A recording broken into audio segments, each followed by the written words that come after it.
for boxing. All right, y'all. So Josh Taylor, after getting the win over Jose Ramirez and becoming undisputed at 140, says he wants to move up to 147 and fight Terrence Crawford next. All right, so I want to give my take on that. I'm not going to do any kind of breakdown or anything like that because y'all know I don't do that on fights that aren't announced, aren't going to happen just yet.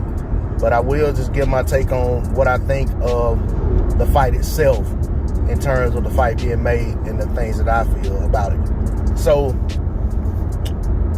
let me just start right off and say that much respect and congrats to Josh Taylor for, first of all, going through that tournament, winning the Muhammad Ali trophy, but then also after coming out of that tournament, being ready and willing to face the other guy who had the belts in the division to unify and become undisputed.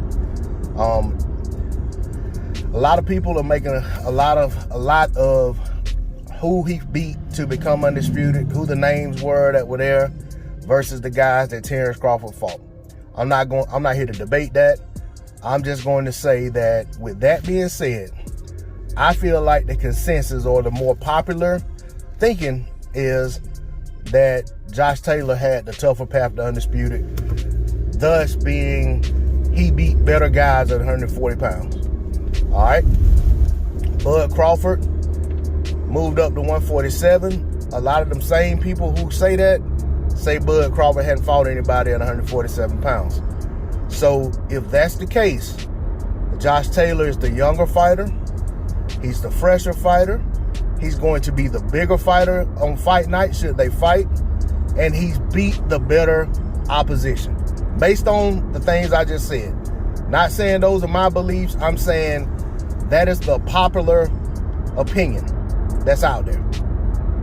So with all of those things being said, there's no reason for anyone to criticize Bud Crawford for taking this fight. If he takes it, if it happens, you will have the last two guys to be undisputed, I think, in boxing, but certainly the last two guys to be undisputed at 140 pounds.